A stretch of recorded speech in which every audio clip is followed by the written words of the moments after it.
Alors aujourd'hui on va se retrouver pour le suivi des tomates. On est le dimanche 24 ou 25 mai, je ne sais plus exactement la date. Voilà, donc ce que j'ai fait et ce qui reste à faire. Et voilà, puis faire le tour des tomates. Alors, pour la parcelle ici, vous voyez, j'ai enfin réussi et pris le temps de les accrocher. Donc ça c'est bon. J'ai aussi enlevé les gourmands et les premières feuilles. Voilà, vous voyez. Donc il y a quelques grappes à l'extérieur, pas des masses non plus. Mais c'est normal, hein, ça a été planté plus tardivement que dans la serre. On verra ce que ça donne. Alors vous voyez, des fois il y a des feuillages un peu différents des autres. C'est pas un manque ou un stress, c'est juste que la variété de la tomate est comme ça. Faut pas se faire peur là-dessus. Et regardez ce que ça donne. Voilà. Donc là j'ai déjà 3 tomates sur ce pied là. J'en ai 2 sur le pied là-bas là, on va aller voir. Et puis je peux en profiter pour faire le tour aussi des variétés, parce qu'on m'a posé la question. Donc du coup, le premier rang là, j'ai de la Black Frontula, de la Merveille des Marchés, donc la tomate reine des hâtives, vous voyez, elle porte bien son nom, parce que c'est une des seules où il y a les tomates à l'extérieur. De la Andine cornue, donc là j'ai 3 pieds de Andine cornue à la suite, parce que c'est une des tomates phares du potager ici. Et je vais refaire le tour là-bas. Hop. Ici on a donc des tomates couilles de taureau. Ça c'est des pieds très vigoureux et ça donne vraiment des grosses tomates entre 800 grammes et 1 kg. Donc c'est des tomates qui sont parfaites pour qu'on appelle ça, les tomates à farcir. Voilà, donc là il y a 2 pieds.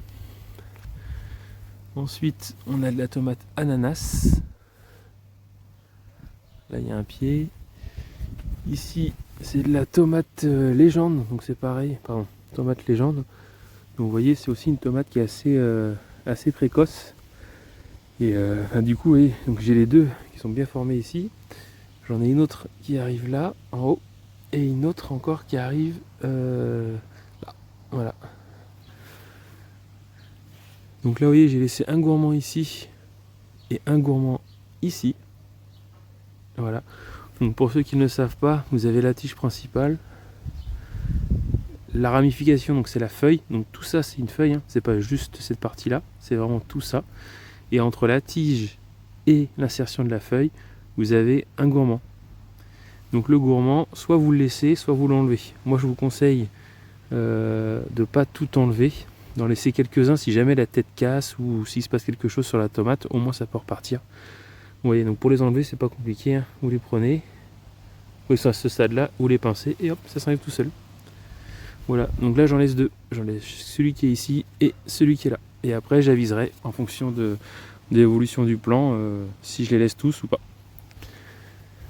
Ici on a de la cœur de bœuf. Voilà. Et celui-là aussi, cœur de bœuf. Donc là c'est pareil, vous voyez là on le voit bien celui-là. Il y a un gros gourmand là que j'ai laissé. Et un gourmand ici. J'en laisse toujours 2. Et au fur et à mesure que le pied se grandit, j'en enlève à chaque étage. Voilà, j'en laisse toujours quelques-uns si jamais il se passe quelque chose. Voilà pour cette partie-là. Ici, on a de la tomate russe. Donc ça c'est pareil, c'est une variété que j'ai découvert l'année dernière. Très bonne variété de tomates. Tomates de environ 250 à 400 grammes à peu près. Donc très goûtu, franchement, je conseille. Là, ici, les 2 pieds, c'est de la tomate verte. Donc ça, pour la petite histoire, c'est la tomate que mon grand-père faisait. Il a juste noté tomate verte sur ses graines, parce qu'il faisait ses propres graines. Donc je ne sais pas quelle variété exactement c'est. Mais bon, c'est pour un petit souvenir pour lui, voilà, pour se remémorer les bons moments passés au jardinage. au jardin avec mon grand-père. Et de la tomate ananas ici, voilà, les 2 pieds.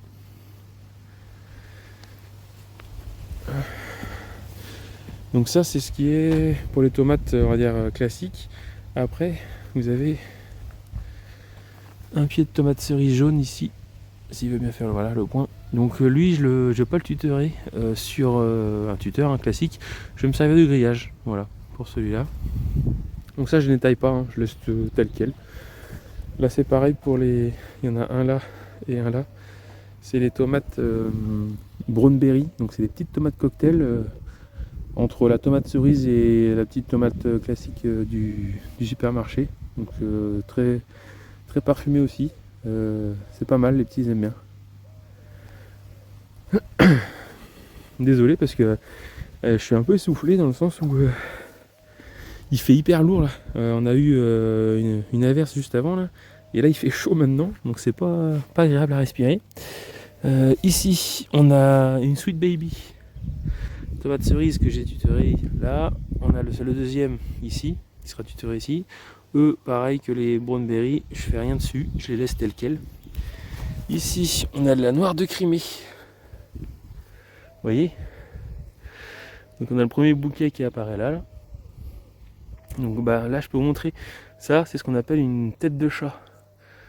C'est pas la fleur classique et du coup je vous conseille de les enlever parce que ça va puiser énormément de ressources sur le plan et en plus ça fera une tomate difforme. Bon elle sera mangeable hein, mais elle sera difforme. Donc moi ces fleurs là quand je les vois, vous voyez, hop, je les enlève.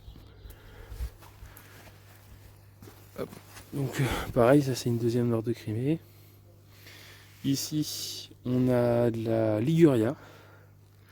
Vous voyez, les feuillages sont complètement différents. Là, c'est plus aéré pour les Liguria que la noire de Crimée. Pareil, les premières grappes sont arrivées. De fleurs, hein, je parle, pas de tomates. Là, donc là, il y a les 2 pieds. Et ici, on passe sur de la tomate petit cœur de bœuf. Donc ce pied qui est ici et le pied qui est là derrière. Donc là, c'est pareil, vous voyez. J'ai fait la même manip hein, que sur les autres, c'est-à-dire enlever les feuilles du bas, les gourmands, et on laisse. Donc là, vous avez vu, elle s'est divisée en 2 à cet endroit-là. Je sais pas si on va bien voir, voilà, elle s'est divisée en 2. Et du coup, j'ai gardé les 2. Donc celui-là, il n'est pas encore accroché, parce que je vais attendre qu'il grandisse encore un peu pour pouvoir l'accrocher sur le bambou qui est là. Voilà. Hop, on va aller dans la serre maintenant. Et là, dans la serre, c'est une autre histoire. Donc vous voyez, j'ai réussi à tout accrocher, enfin. J'ai pris le temps aussi de tout tailler, etc. Et alors dans la serre, ici, on a notre premier pied, c'est un pied de tomate ananas.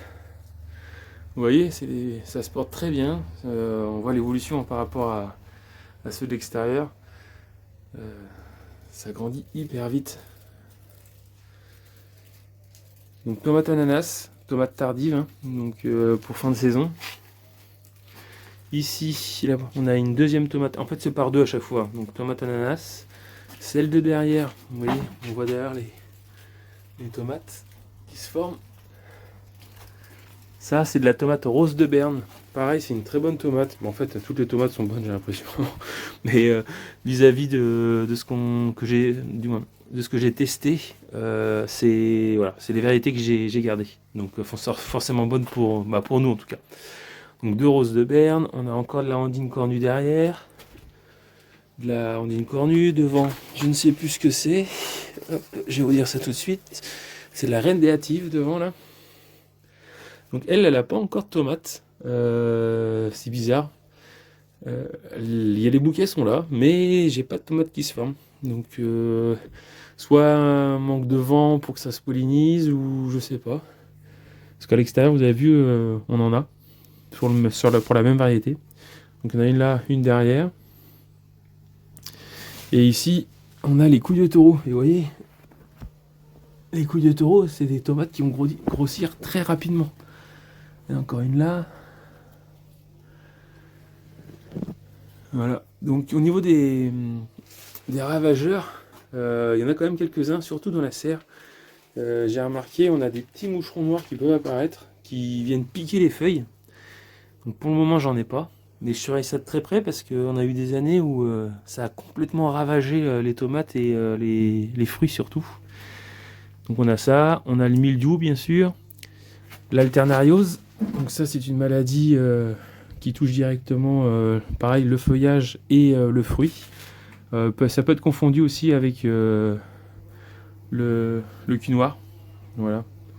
Petit bourdon à la serre. Vous voyez, même les pollinisateurs arrivent à venir. Voilà. On a de la noire de Crimée aussi. De la tomate légende encore.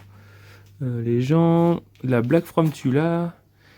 Et de la merveille des marchés. Voilà ce qu'il y a dans la serre. Vous voyez le stade, c'est des tomates qui font maintenant facile 1,40 m. Hein. Surtout pour les couilles de taureau. Alors, est-ce que j'ai un endroit où je peux vous montrer? Voilà, par exemple. Vous voyez là, ici, c'est un deuxième gourmand. Je vous avais dit, dès que ça fait le troisième bouquet de fleurs, je coupe. Donc là, on a le troisième bouquet de fleurs qui est sorti. J'ai coupé. Sur le deuxième gourmand. Après, sur la tige principale, bah, là, c'est encore divisé. Donc, c'est des tomates qui se divisent quand même pas mal. Au niveau en Y, vous voyez. Donc, j'ai laissé les deux aussi pousser. Et là, par contre, je laisserai une tige principale continuer de pousser. Et certainement, cette tige-là, je la ferai arrêter quand elle arrivera en haut de la serre. Là, je couperai la tête. Voilà. Ça me fait gagner quelques bouquets de fleurs, mais sans trop impacter l'aération des plants. Parce que ça, c'est pareil, faut bien aérer vos plants, surtout dans la serre, parce que sinon, ça peut faire vite des ravages, avec le mildiou notamment. Voilà pour ce qui est des tomates. Donc si vous avez des questions, n'hésitez pas, hein, j'essaierai d'y répondre. Et puis bah, voilà, la saison est bien partie. Vous voyez, encore là, ça c'est de la Black Frontula. Là ici c'est de la tomate légende. Vous voyez ça devait certainement une fleur tête de chat comme je vous ai montré tout à l'heure. Ça donne des tomates comme ça, parce que en soi la tomate est pas du tout comme ça. Bon, elle est là, je la laisse hein, maintenant, mais si j'avais vu la fleur, je l'aurais enlevée. Voilà. Donc je vais vous laisser sur ces images. Et puis je vous dis à bientôt. Continuez d'entretenir votre potager parce que là, entre les pluies et les chaleurs, ça va vite pousser et on peut vite se laisser déborder. Et ça serait dommage d'être dégoûté d'aller dans le potager, quoi. Voilà. Allez, bonne journée à vous. Bon week-end. Ciao.